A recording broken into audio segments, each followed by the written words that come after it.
Hello friends, तो इस video में बनाने वाला हूँ मैं एक वाटर पंप जो कि दुनिया का सबसे छोटा वाटर पंप होने वाला है।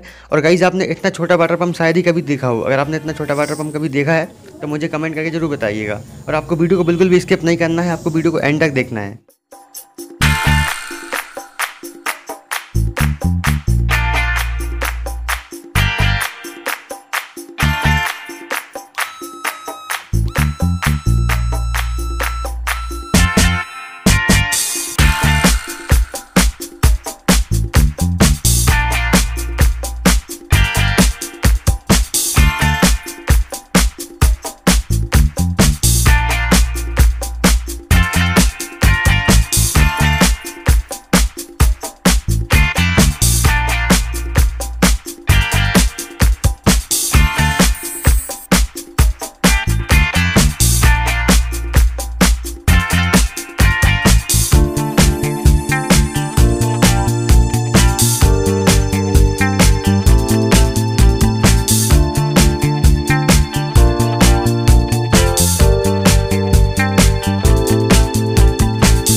तो गाइज आई होप कि आपको ये वीडियो पसंद आई होगी। अगर वीडियो पसंद आई हो तो वीडियो को लाइक कर दीजिए, शेयर कर दीजिए। और गाइज अगर आपने अभी तक चैनल को सब्सक्राइब नहीं किया है तो सब्सक्राइब कर लीजिए चैनल को और बेल नोटिफिकेशन को ऑल पे क्लिक कर लीजिए। मिलते हैं नेक्स्ट वीडियो में, तब तक के लिए गुड बाय।